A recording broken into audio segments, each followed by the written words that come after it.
Sallallahu ala Muhammad,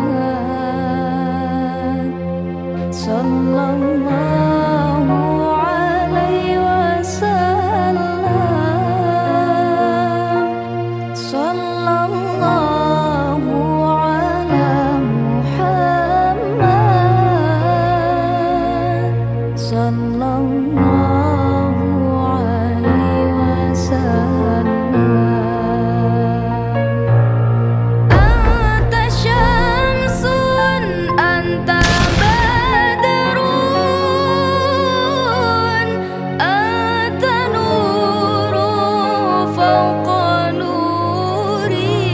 Hari ini kalian kita tutup masalah memahami sholat. Nahnu nafahamu sholata bijidayatin ya. Bab 2 ya kita tamatkan. Nah ini insya Allah masih kita pahami perkara sholat. Besok lebih cenderung kepada cara khusyuk torekot ya. Assalamualaikum warahmatullahi wabarakatuh. Waalaikumsalam warahmatullahi wabarakatuh. Alhamdulillahilladzi arsala rasulillahi bil huda wa dinil haqqi li yuridurahu ala dini kulini walau karihal kafirun walau karihal musyrikun walau karihal munafikun. Allahumma sholli ala nabi hasimi Muhammadi wa ala alihi wasalim taslima. Segala puji bagi Allah yang sudah mengutus Rasulnya dengan petunjuk dan agama yang benar, supaya agama ini bisa berjaya di atas seluruh agama lainnya. Walaupun orang-orang kafir benci, orang-orang musyrik benci, dan orang-orang munafik pun benci. Ya Allah, berikanlah rahmat serta salam kepada seorang nabi keturunan bangsawan Hashim, yaitu Muhammad beserta keluarganya. Semoga tetap selamat dan sejahtera. Langsung kita awali dengan syahadatain. Asyhadu alla ilaha illallah wa asyhadu anna Muhammadur Rasulullah. Shalawat umi. Allahumma sholli ala sayyidina Muhammadin nabi umi wa ala alihi wa sahbihi wa salim. Astaghfirullahaladzim, astaghfirullahaladzim, astaghfirullahaladzim. Ilahi anta maksudi warid loka matlubi atini mahabataka wa marifataka. Toharo 3 kali. La ilaha illallah, la ilaha illallah, la ilaha illallah. Nabi isbat la ilaha illallah, la ilaha illallah, la ilaha illallah, la ilaha illallah, la ilaha illallah, la ilaha illallah, la ilaha illallah, la ilaha illallah Muhammadur Rasulullah. Ilah diniya asori wa ilah doti Syekh Abdul Qadir Jalani bi syafaat Nabi Muhammad bismillah wadidullahi. Ya Allah, ya Allah, ya Allah, innaka ala kulli syai'in qadir. Takfi hajatina pasang niat ridha Allah.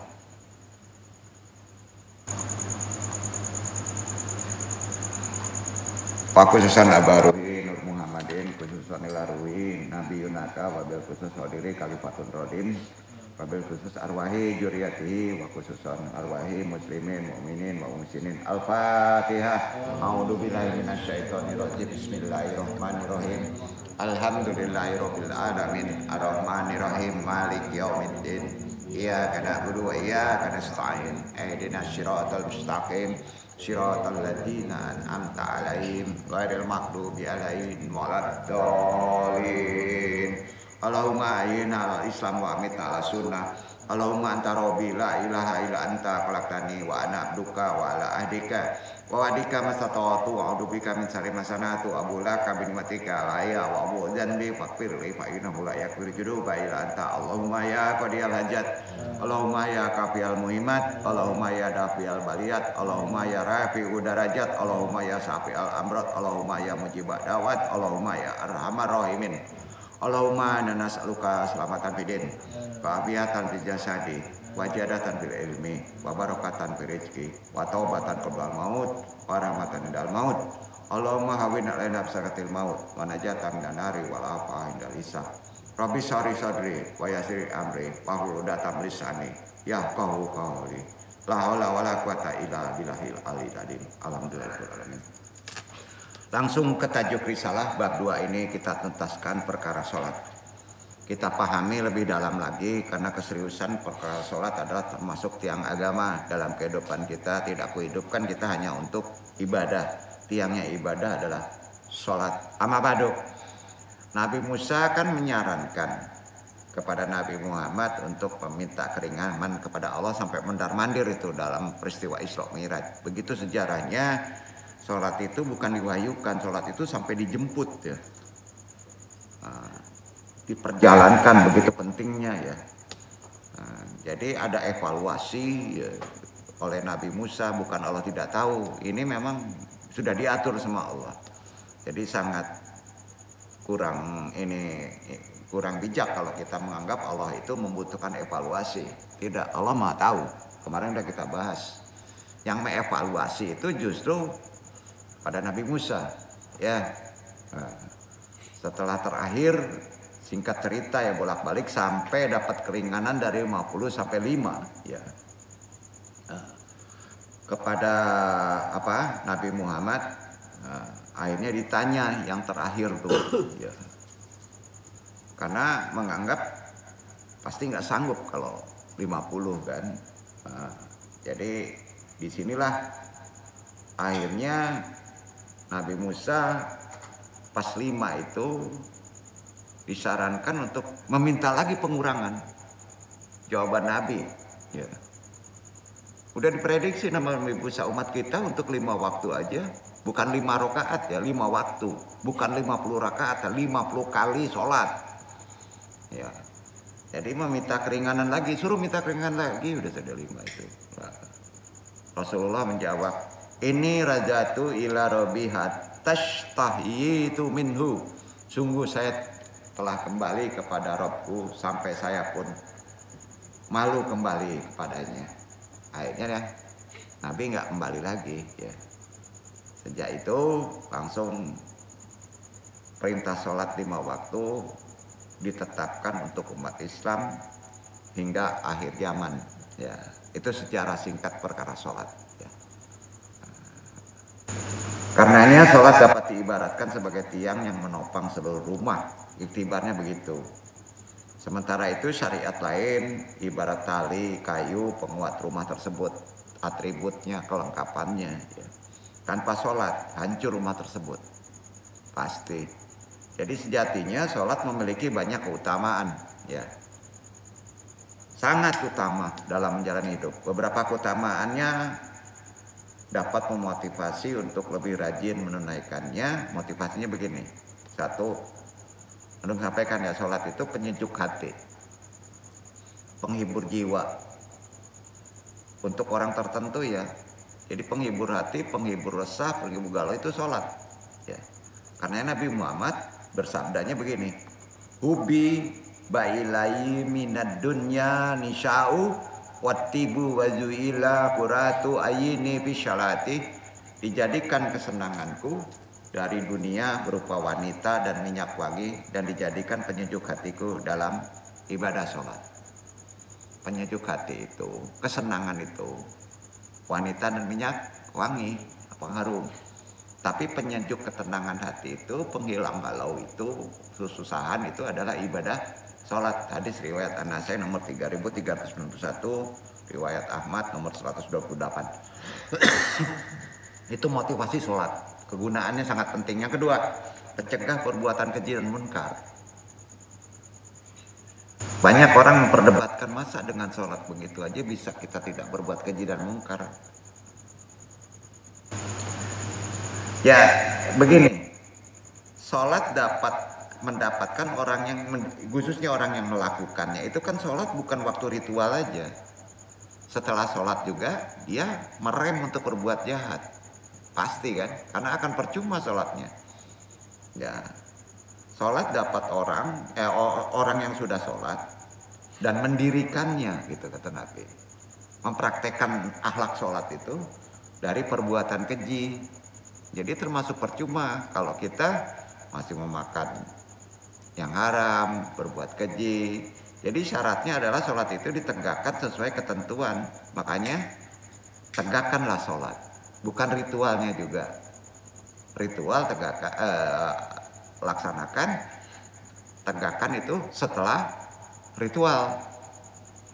Setelah menerima perintah langsung dari Allah Subhanahu wa taala, singkat cerita Nabi Muhammad kan itu sudah ditentukan, sudah diberi keringanan. Kalau kita nggak menegakkannya, walau bingung pula dia dong ya. Jadi ini penting, itu mencegah, manfaatnya banyak. Diantaranya yang kedua, perbuatan keji dan munkar. Yang pertama, obat penyejuk galaunya hati. Ya, syaratnya adalah sholat itu ditegakkan gitu, bukan arti kata diritualkan aja. Sesuai ketentuan petunjuk syariat, menegakkannya. Ini kan yang lebih ceruk. Dirikan sholat, tegakkan sholat, dirikan sama ditegakkan. Nah, dasarnya dari Quran surat Al-Ankabut ayat 45, dibaca Imam.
Utlu ma uhiya ilaika minal kitabi wa aqimis sholah innas sholata tanha anil fahsya'i wal munkar wa lazikrullahi akbar wallahu ya'lamu ma tasna'un. Bacalah apa yang telah diwahyukan kepadamu, yaitu Alkitab Al-Quran, dan dirikanlah sholat. Sesungguhnya sholat itu mencegah dari perbuatan keji dan munkar. Dan sesungguhnya mengingat Allah, sholat adalah lebih besar keutamaannya dari ibadah-ibadah yang lain. Dan Allah mengetahui apa yang kamu kerjakan. Jadi kalau ada yang tanya kegunaan sholat itu secara manusia apa sih itu? Pertama, penghilang galau, penyejuk hati, penenang jiwa. Kedua, mencegah perbuatan keji dan munkar. Kita nggak akan berbuat jelek. Itu pasti tuh. Ya, dasarnya tadi lihat ayat surat Al-Ankabut kan. Ketiga, penolong segala cobaan kehidupan dunia. Urusan apa aja ditolong sama sholat. Dasarnya Al-Baqarah ayat 45, baca. Udah 3 tuh ya kegunaan sholat ya. Jadi kalau ada yang nanya sholat apa kegunaannya, ya Untuk kita, bukan untuk Allah. Ya.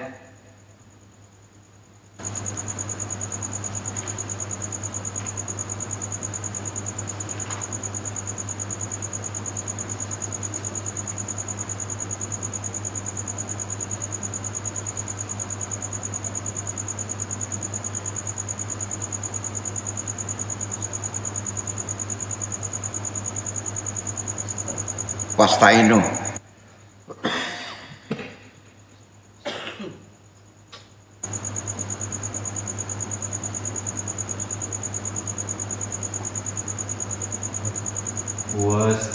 Wasta'inu bis-sabri was-shalah wa innaha lakabiratun illa 'alal khashiin.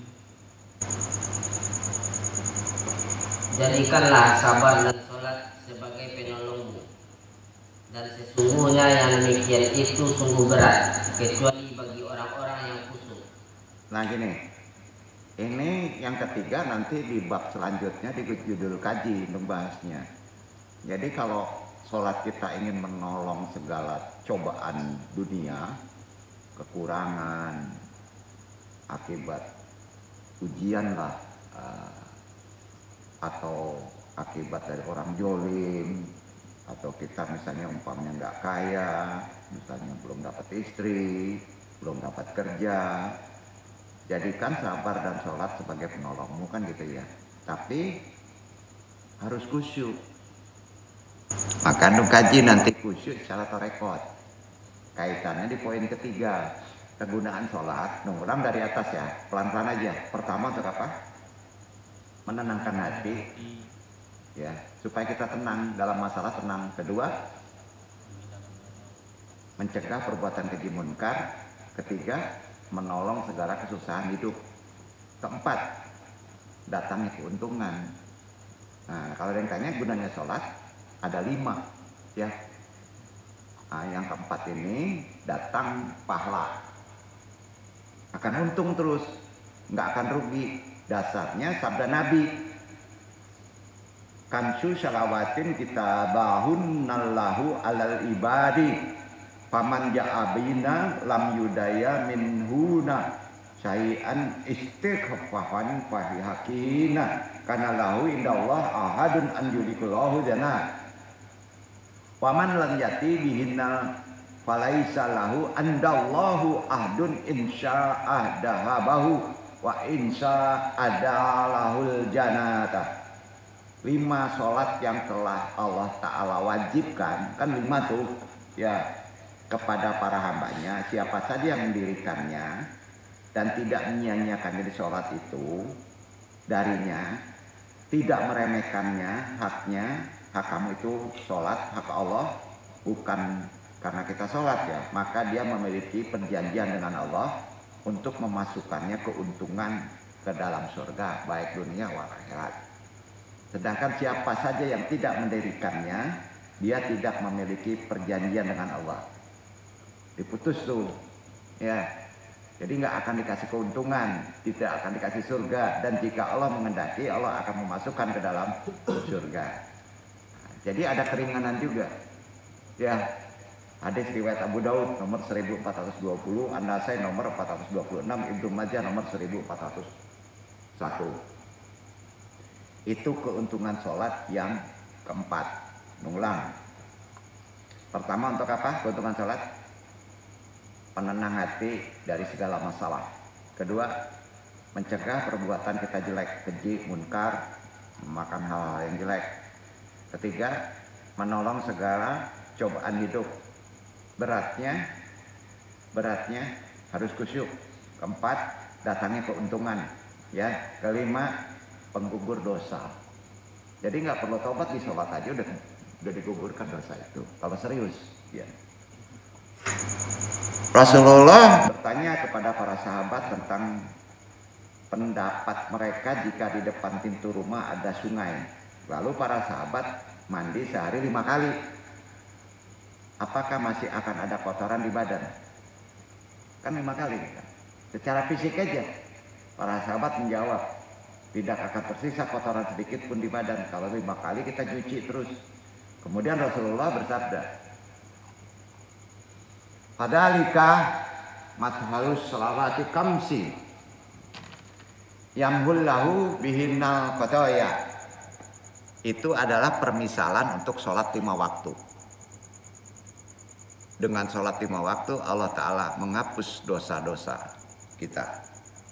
Hadis riwayat Bukhari nomor 508, Muslim nomor 667. Paham ya? Ada berapa kegunaan sholat? Ada 5. Tadi yang dijabarkan. Kalau ingin selamat dari bencana, tidak bisa sholatnya sepele. Sering kita udah sholat, sering juga kena masalah ya. Artinya sholatnya poinnya harus khusyuk. Itu di poin berapa? Di poin ketiga kan? Nah, jadi tadi kalau dirunut, penenang galau sholat. Kedua, tidak akan berbuat keji, terhalang untuk berbuat jelek. Ya. Ketiga, kita ditolong dalam segala bencana. Keempat, datangnya keuntungan. Kelima, penghapus dosa. Jadi poin sholat udah tahu kita. Itu kegunaan sholat. Semua 5 poin tadi itu untuk siapa? Untuk kita kan, bukan untuk Allah. Ini jarang diurai begini nih perkara sholat ya. Sempurnanya sholat. Walaupun ini enggak wajib awal waktu. Sholat awal waktu. Pas di azan itu udah diri gitu. Itu sholat awal waktu, itu sempurna sholatnya. Kalau ditambah khusyuk lebih sempurna lagi.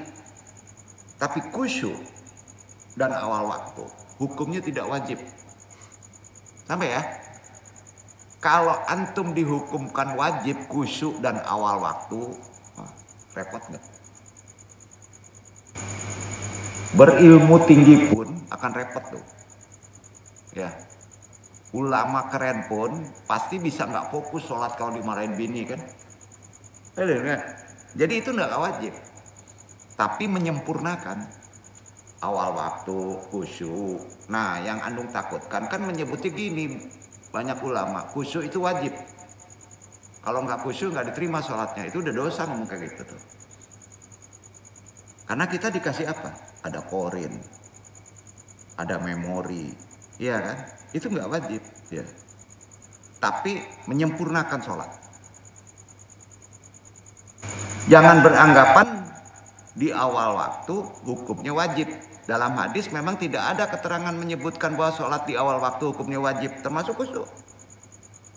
Ya, nanti kita pas mendengar dari ulama khusyuk wajib, dipaksa-paksain khusyuk kan. Khusyuk itu anugerah loh. Awal waktu bisa anugerah nggak? Bisa. Kalau kita terhalang, ya mau berangkat nih, atau anak perlu pertolongan, nggak bisa awal waktu kan? Ditinggal dulu kan? Dasarnya mana? An-Nisa 103. Itu dasarnya. Awal waktu tuh dibaca. Jadi tahu ilmunya dasarnya apa dalam sholat itu.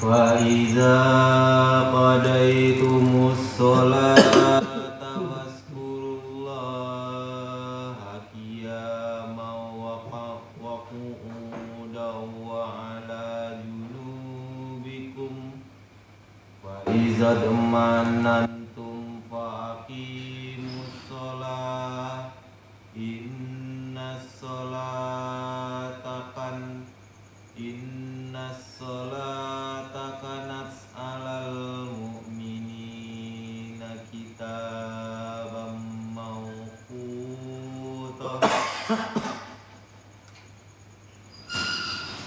Maka apabila kamu telah menyelesaikan sholatmu, ingatlah Allah di waktu berdiri di waktu duduk, dan di waktu berbaring. Kemudian apabila kamu telah merasa aman, maka dirikanlah sholat itu sebagaimana biasa. Sesungguhnya sholat itu adalah kewajiban yang ditentukan waktu-waktunya atas orang-orang yang beriman. Coba kita ilmui ya ayat ini ya, walaupun kita nggak mufasir. Poinnya di situ apa tuh? Laksanakan sholat dengan sempurna setelah aman. Ya. Jadi kalau belum aman kita masih mesti nolong, ada sakit, bisa nggak awal waktu kan? Iya kan? Nah, jadi hukumnya apa? Awal waktu itu sunnah, bukan wajib. Tapi sangat dianjurkan awal waktu kalau kita nggak ada masalah. Ya, khusyuk bukan wajib. Tapi afdol. Usahakan bisa khusyuk. Ya. Walaupun awal waktu dihukumi tidak wajib, Rasulullah mengatakan begini, sholat di awal waktu adalah amalan yang paling afdol, sempurna. Sebagaimana diriwayatkan Imam Abu Daud. Jadi perlu dicatat, ketidakwajiban sholat di awal waktu itu bukan menjadi alasan bagi kita untuk mengulur-ngulur menunda-nunda sholat fardu. Ya, karena kalau terbiasa menunda yang ngaji kayak gini deh. Setar sudah isya jam 9, tahu-tahu jam setengah 12. Nah, itu dia. Nanti geser-geser sholat kita di ujung akhir, bahaya kan? Nah, qayada ta'ati bi ayanil awqati kalalayam nak'an hawul judul tasyiwi pawasya alaikal waktu katab kolaka bisali katiyari. Allah sengaja membatasi amal taat dengan waktu yang ditentukan supaya engkau tidak teledor dan menunda-nunda amal, dan Allah memperluas waktunya supaya kamu nih jadi sohih. Allah itu memperluas waktunya, ya kan ada waktu tuh, ya supaya kamu tetap ada kesempatan beramal dan bisa memilih waktu yang lebih tepat dan lebih baik. Kalau tepatnya di awal waktu, tapi kalau terhalang boleh tidak di awal waktu. Berarti hukumnya berdasarkan hadis ini tetap juga sunnah. Nah ini nggak boleh kaku. Sebetulnya sangat ini ya, sholat itu sangat fleksibel, ya sangat fleksibel. Bahkan ada hukum kodok kan, ya betul kan? Kalau misalnya kita memang nggak bisa sholat sampai akhir waktu, ya nggak bisa, ada alasan lain, kita nggak bisa. Jadi intinya begini, Allah membuat kita itu terkurung dengan waktu di sholat itu. Membuat waktu itu dimulai ketika matahari telah tergelincir kan. Waktu asar juga begitu batasannya. Ketika mau maghrib, ya. Kenapa dikasih waktu di sholat? Nah, pertanyaan lagi, kita dalami lagi ya. Kenapa di sholat itu dikasih waktu? Ketika orang disuruh beribadah oleh Allah agar kita tahu ada batasan waktunya. Misalnya Allah memanggil untuk sholat zuhur. Dengan berakhirnya zuhur jam 2:30, di situ ada batasan. Jika tidak ada batasan, kita akan menunda-nunda waktu. Mungkin gini, kalau nggak ada batasan waktu, udah satuin aja nanti di subuh 5 rakaat sekali. Betul kan? Umumnya gitu kan? Nah, jadi ada hikmah dibatasi. Jadi mau nggak mau, sholat itu istiqomah dengan waktunya. Ya, 2:30 itu sudah berakhir. Karena itu Allah memberi waktu itu wajib seperti zuhur, waktunya 2,5 jam. Kalau dihitung tuh zuhur itu 2,5 jam. 2,5 jam ini supaya antum lakukan di mana waktu kesukaan kita, yang terbaiknya di awal waktu. Misalnya orang di pertengahan makan, tiba-tiba terdengar azan. Pertengahan, habisin dulu makannya. Nggak boleh. Ditinggalkan makan nggak boleh. Berarti kan tergeser awal waktu. Itu sunnah. Ya. Misal waktu itu wajib. Jadi pokoknya wajibnya itu jangan terakhir. Kalau misalnya lagi makan, ada tamu, menghormati orang, menggendong anak, ya, dan anak itu nggak bisa apa-apa, wajibnya itu terakhir, batasannya udah tahu, maka ditinggalkan semua, karena prioritasnya di situ. Karena itu, satu kebaikan sederhana, adanya waktu dianggap oleh Allah seperti sholat sehari semalam. Orang yang tidak pernah meninggalkan satu kebaikan, ini hidupnya sama seperti sholat sehari semalam. Contoh gini, satu kebaikan ini sangat mudah, ya, tapi keutamaannya sama seperti sholat sehari semalam. Jadi kebaikan seperti apa yang dianggap kita sholat sehari semalam?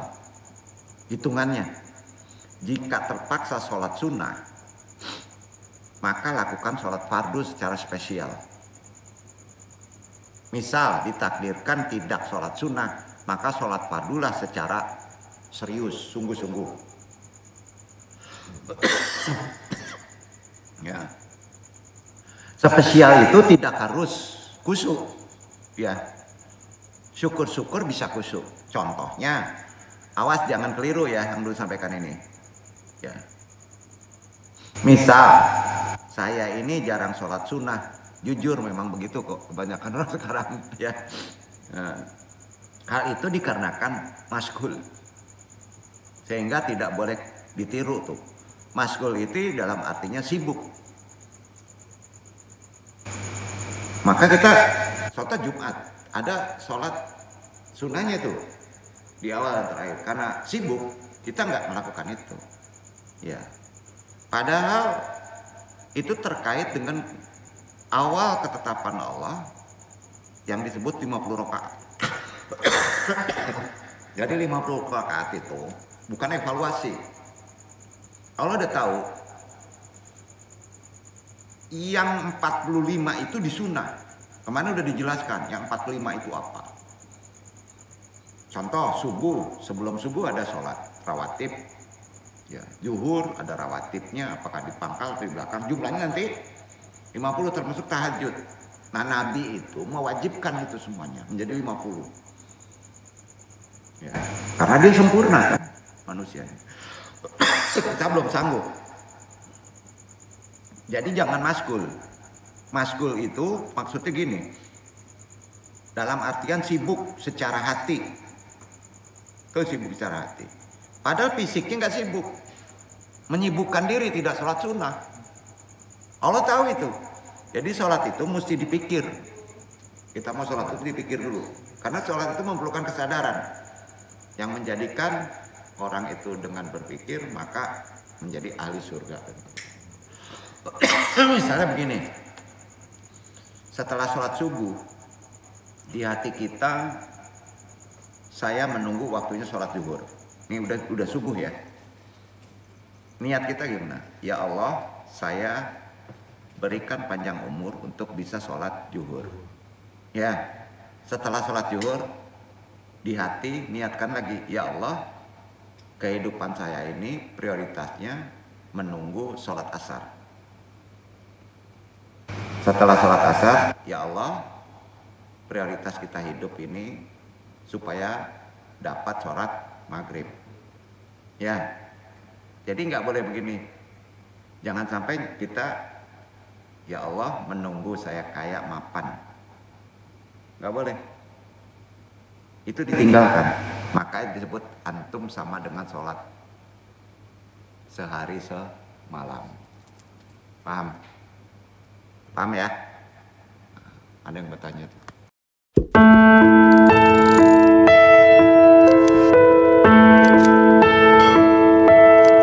Sallallahu ala Muhammad, sallallahu alaihi wasallam, sallallahu ala Muhammad,